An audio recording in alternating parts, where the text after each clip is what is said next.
Hello everyone, welcome to success with Rai academy.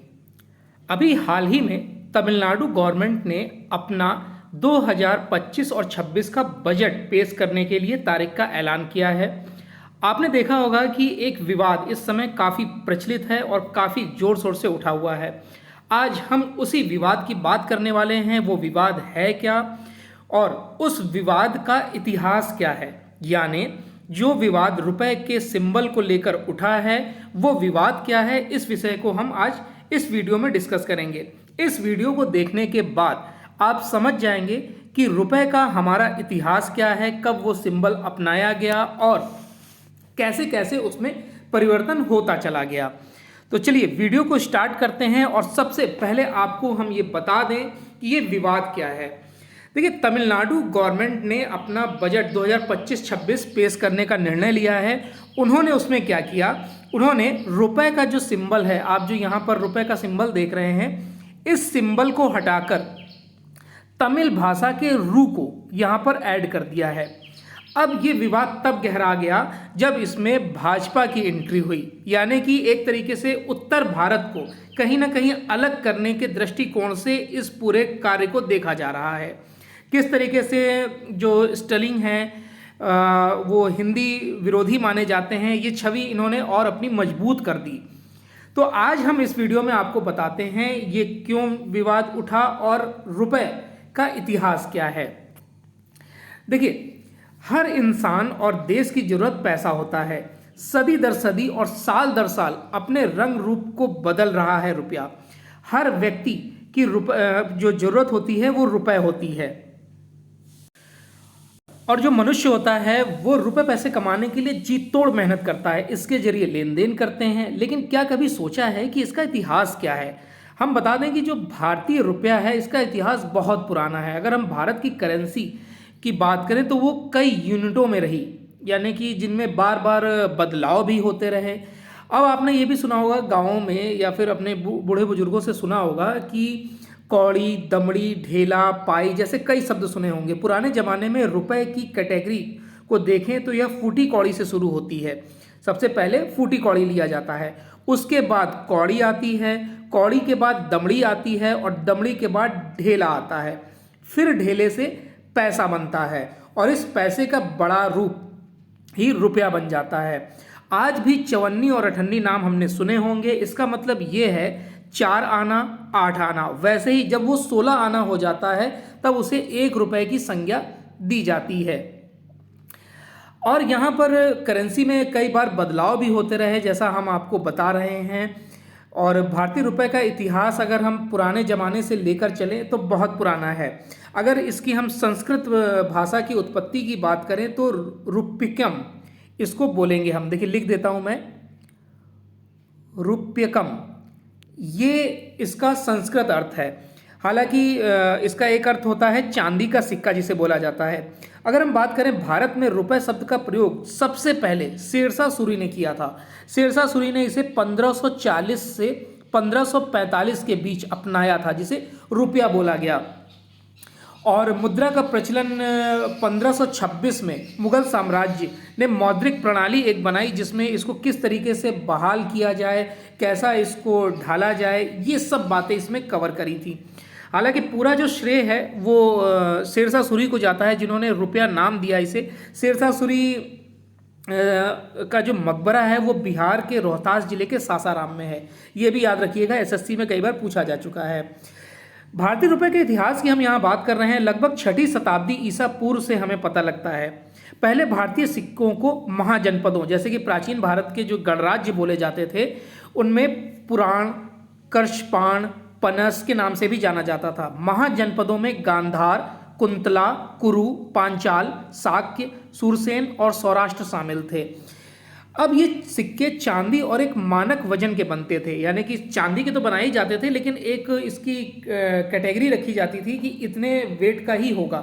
उस वक्त अलग अलग स्थानों पर अनियमित आकार और विभिन्न चिन्हों के सिक्के प्रचलित थे, जैसे सौराष्ट्र में कुबड़ वाला बैल, दक्षिण पंचाल में स्वास्तिक, मगध में कई प्रतीक थे।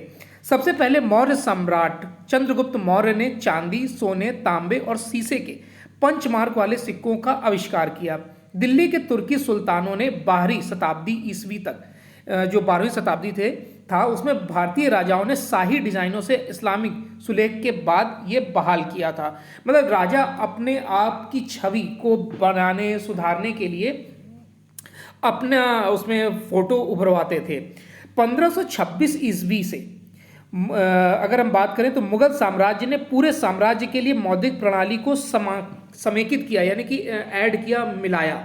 इस युग में रुपए का विकास तब हुआ जब शेर शाह सूरी ने हुमायूं को हराकर 178 ग्राम का चांदी का सिक्का जारी किया था, जिसे रुपए नाम से जाना जाता है।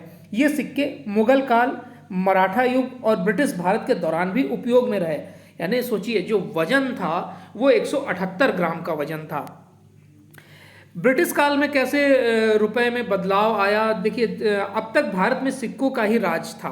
ब्रिटिश काल में ही पहली बार 18वीं शताब्दी में बंगाल में bank of Hindustan, general bank और बंगाल बैंक का भी उदय हुआ और इन्होंने भारतीय रुपए को डिजाइन किया, यानी कि कागजी मुद्रा का इसमें एंट्री हो गई। अब जैसे यहाँ पर स्क्रीन पे आप देख रहे हैं फूटी कौड़ी, ये देख रहे हैं आप इमेज, ये मतलब बिल्कुल गरीबों की मुद्रा होती थी। उसके बाद दमड़ी, यानी कि यहाँ पर चमड़े के सिक्कों का इस्तेमाल होता था। उसके बाद पाई, यानी कि यहाँ पर तांबे के सिक्कों का इस्तेमाल होता था। और फिर आने पैसे आते थे, यानी कि यहाँ पर सिल्वर कॉइन की एंट्री होती थी। भारतीय रुपए के अगर हम संपूर्ण इतिहास की बात करें तो 19वीं शताब्दी में अंग्रेजों ने उपमहाद्वीप में कागजी मुद्रा की शुरुआत की। 1861 के पेपर करेंसी एक्ट ने सरकार को ब्रिटिश भारत के विशाल विस्तार में जारी किए गए नोटों का एकाधिकार दिया, जो एक महत्वपूर्ण कार्य था। आखिरकार कागजी मुद्रा का प्रबंधन मिंट मास्टर्स, महालेखों और मुद्रा नियंत्रक को सौंप दिया गया। आपको हम ये भी बता दें कि 1923 में जॉर्ज पंचम के चित्र वाली एक श्रृंखला शुरू की गई। ब्रिटिश भारत के सभी पेपर मनी मुद्दों की एक अभिन्न विशेषता के रूप में इसे जारी रखा गया था। ये नोट 1 रुपये, 2.25 रुपये, 5 रुपये, 10, 50, 100, 1000, 10,000 रुपये तक के भी जारी किए गए थे। और अगर हम इतिहास की ही बात कर रहे हैं तो आपको ये भी बता दें कि 1938 में भारतीय रिजर्व बैंक ने 1938 में जॉर्ज छठे के चित्र वाला पहला 5 रुपए का नोट जारी किया था। इसके बाद फरवरी में 10 रुपए का नोट, ये 1938 की बात हो रही है, मार्च में 100 रुपए का, जून में 1000 का और फिर 10,000 रुपए के नोट जारी किए गए। रिजर्व बैंक के मुद्दों पर दूसरे गवर्नर सर जेम्स टेलर ने हस्ताक्षर इस पे किए थे। ये एसएससी के पॉइंट ऑफ व्यू से बहुत इंपॉर्टेंट है, ये याद रखिएगा आप। आज़ाद भारत में प्रिंट हुआ था 1 रुपए का पहला नोट, ये भी याद रखिए। और ये जो आप स्क्रीन पे देख रहे हैं ये पुराने सिक्के हैं, मुगल काल उससे भी पहले के जो हैं वो सिक्के हैं जो आप स्क्रीन पर देख रहे हैं। 1947 में स्वतंत्रता के बाद भारत का आधुनिक रुपया हस्ताक्षर रुपए के सिक्के में डिजाइन में वापस आया और कागजी मुद्रा के लिए चुना गया प्रतीक इसमें लॉयन कैपिटल था, जिसे बैंक नोट की जॉर्ज 6 श्रृंखला में बदल दिया गया। पुराने जमाने से चले आ रहे अन्ना श्रृंखला को 15 अगस्त 1950 को पेश किया गया। यह भारत गणराज्य का पहला सिक्का था। राजा की छवि वाले नोट को अशोक के सिंबल में बदल दिया गया। 1 रुपए के सिक्के पर शेर की जगह मकई वाला एक फूल आ गया। 1955 का भारतीय सिक्का संशोधन अधिनियम जो 1 अप्रैल 1957 से लागू हुआ वो दशमलव श्रृंखला की शुरुआत थी। रुपया अब 16 आने या 64 पैसे के स्थान पर 100 पैसे का लिया जाने लगा। अब हम आते हैं कि जो हम आज नोट यूज़ करते हैं 1 रुपये से लेकर 500 रुपये तक का, क्योंकि 1000, 2000 ये सब बंद हो चुके हैं, तो इसमें बापू की एंट्री कब हुई, हमारे राष्ट्रपिता की एंट्री कब हुई? देखिए 1966 में नोटों पर बापू आए थे। अगर हम इसकी बात करें तो 1996 में 10 रुपये और 500 रुपये के नोटों के साथ महात्मा गांधी श्रृंखला के नोट जारी किए गए थे। 1966 श्रृंखला जारी किए गए थे। इस सीरीज ने पहले से चले आ रहे लॉयन कैपिटल सीरीज के सभी नोटों को बदल दिया। दृष्टिहीन विकलांगों के लिए एक बदला हुआ वाटरमार्क, विंडोज सिक्योरिटी थ्रेड और लेटेंट इमेज जैसी विशेषताओं वाला नोट प्रदर्शित किया गया। 1980 में विज्ञान और तकनीक के आधार पर नोट बनाए गए, जिसमें 2 रुपए के नोट पर आर्यभट्ट, 1 रुपए पर तेल रिंग और ₹5 पर कृषि मशीनरीकरण और ₹20 और ₹10 के नोटों पर भारतीय कला रूपों जैसे कोणार्क पहिया मोर बनाए गए। 2011 में 25 पैसे के सिक्के और उसके नीचे के सभी पैसे के विमुद्रीकरण कर दिया गया, यानी कि उसको बंद किया गया। रुपए के नए प्रतीक के साथ 50 पैसे के सिक्के और ₹1, ₹5 और ₹10 के नोटों की नई श्रृंखला भी पेश की गई। उसके बाद एक बड़ा टर्निंग पॉइंट आया 2016 में, जब 8 नवंबर 2016 को केंद्र सरकार ने ₹500 और ₹1000 के नोटों की कानूनी मान्यता को ही रद्द कर दिया, यानी कि नोटबंदी की गई थी। इसमें ₹1000, ₹500 के नोटों को बंद कर दिया गया। बंद कर दिया गया मतलब बदलने के लिए बोला गया कि जिनके पास भी ये पुराने नोट हैं वो बदल सकते हैं। उसके स्थान पर ₹2000 का एक नोट जारी किया गया, जो आपने स्क्रीन में स्टार्टिंग में देखा था, और ₹500 का एक नया नोट जारी किया गया। ₹100 के नोट तो और ₹10 के वो भी चेंज किया गया। तो इस तरीके से लगातार भारतीय मुद्रा में नए नए नोटों की एंट्री होती रही। अब ये जो आप देख रहे हैं स्क्रीन पर, ये पुराने नोट हैं जो पहले चलते थे। इसमें भी काफ़ी बदलाव हुए, धीरे धीरे समय के साथ इनमें चेंजमेंट किया गया। आगे हम आपको बता दें